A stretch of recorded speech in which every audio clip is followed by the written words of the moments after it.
Racing Halloween happening. Catchy beginning. Frankenstein mouth. We'll go to... Hello everybody, welcome to Cracky Dames. Today I'm going to be making a glass cloche oddities art display. I started by gluing the petals to the base of the cork, pushing on it with my finger to condense it. I wouldn't recommend doing that, I was just impatient and didn't want to find something to push it in with. I do that over and over again by layer, so I can condense it enough that it's a good base for gluing the other things down. Next, I start gluing the bone into the center, trying my best to secure it properly. It's not the easiest thing to do with hot glue and flowers, but I think it worked well. Pushing down as hard as I can without damaging the bone, I then go ahead and cover the noticeable glue spots with leftover petals I had.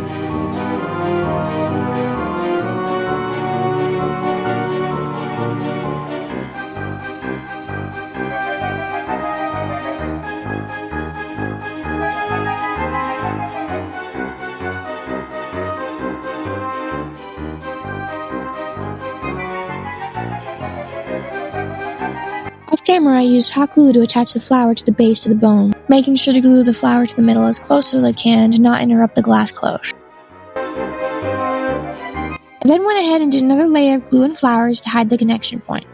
I really should have been doing this all with tweezers, but I was being stubborn, not wanting to find my craft tweezers. You'll see later that I finally fold and have to go get them.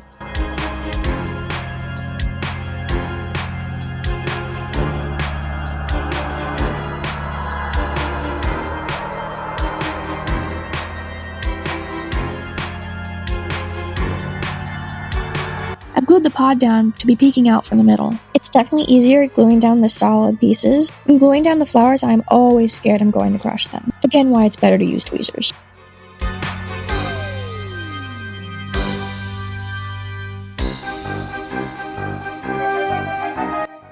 I then went ahead and glued 2 seats to the front and the back. I thought using all the pink and warmer tones I could find would be fun.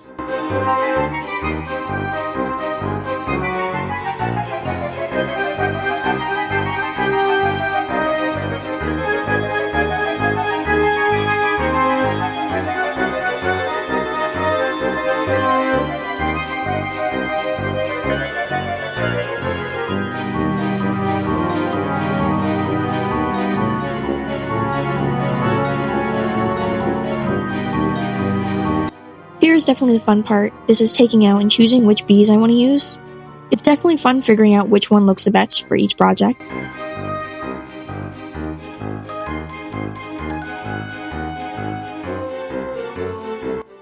Here you see I finally grabbed my tweezers. When grabbing the bee, I actually ended up splitting it in half and placing each part where I wanted to go on the flower.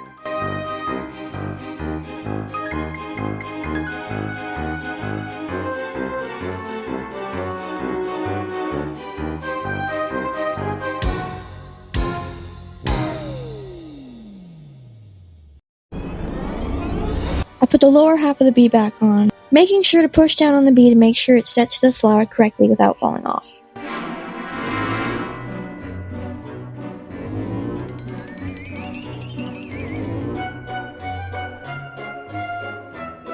Now that I'm finally done, I can attach the glass to the cork. After this, I make sure to glue it down to the base to make sure it doesn't come apart.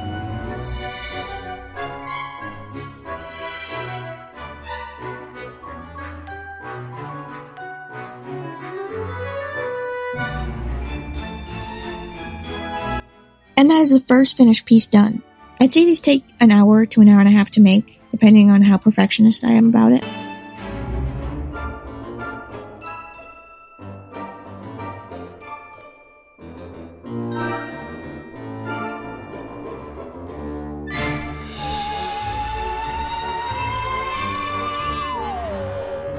This one was definitely more fall inspired. I start off by doing glue on the base and then covering it again with the dried up flowers. The reason I put so much is you really need more than you think you do. Since hot glue dries so quickly, it's best to work as fast as you can. I definitely say getting a cheap pair of silicone finger covers is worth the investment when working with hot glue. I cannot count on my hands how many times I burned myself while making these.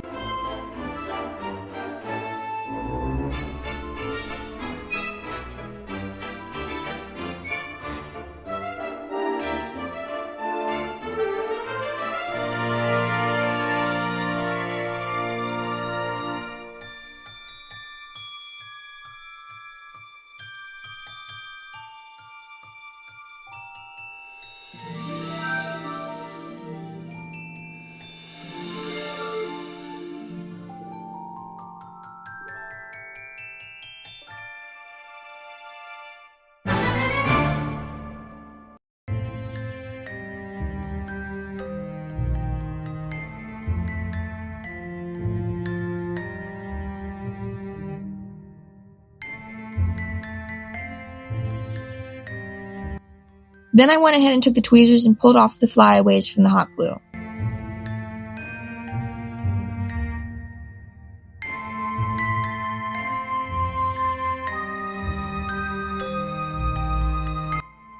Next, I went ahead and added the coyote tooth to the middle of the dried up flowers, using as much hot glue as I could to bury the tooth down into the flowers to keep it steady.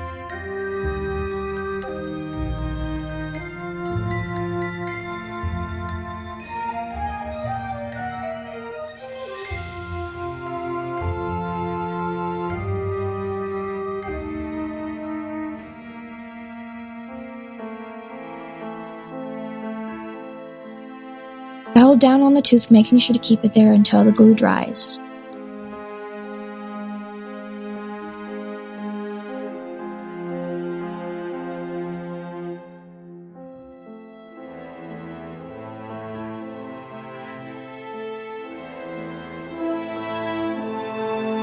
I then proceed to collect the leftover loose flour to cover up the showing hot glue spots.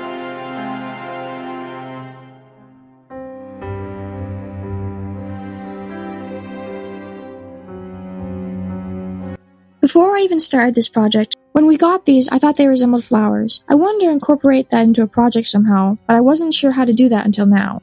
What I love about making these is it's like making my own little world. Like looking at the world through the eyes of an ant or a bee on the ground.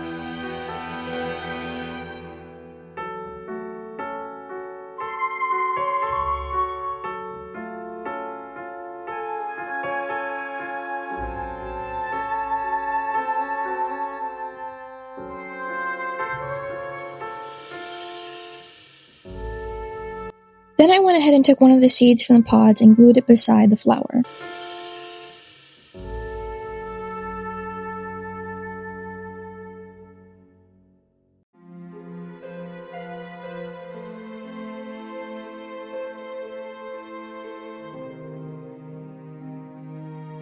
I took one of the less formed seed pods and put it underneath the open one. I was going to put it behind the seed, but I just couldn't find somewhere that looked right, especially when I was trying to hide the larger globs of hot glue. I broke off the top of one of the open seed pods, gluing it to the top of the tooth to give it some more color at the top. I then went ahead and took individual pieces of the pod, covering the back of it to make the glue less noticeable.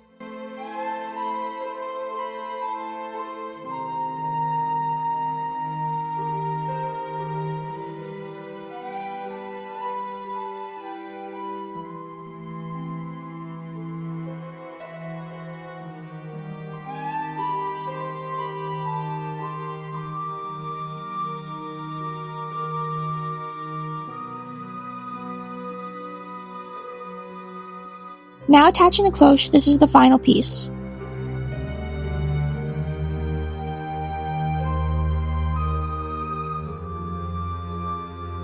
Doing all the beginning steps once again, I wanted to go with darker colors, purples, blacks.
I really love the look of this bone. I really wanted something to peek through its natural window.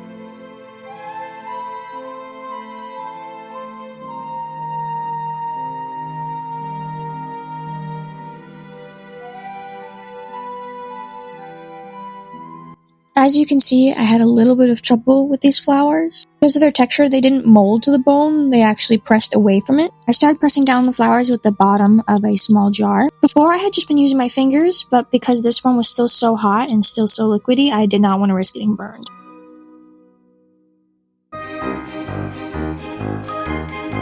It also kept lifting, so I kept having to re-glue the bottom. Even more off-camera, repeatedly having to glue the flowers down. Next, I hot glued this dried piece of hibiscus. I really liked this one because it reminded me of like old forest, gnarled trees, or like maybe the vines from Maleficent, but I loved how it looked.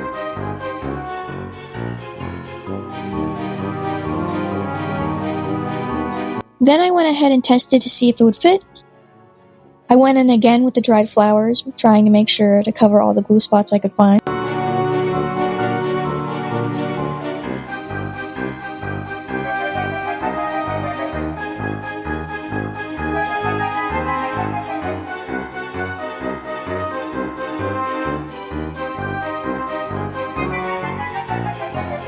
Off camera, I glued down a dried flower bud.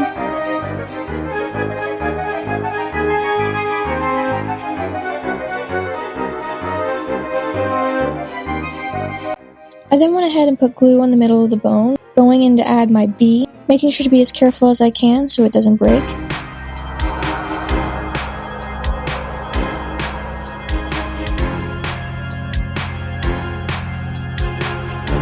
Finally putting the gloss cloche on, and that is the final piece. This one genuinely might be my favorite. I love how the dried hibiscus looks.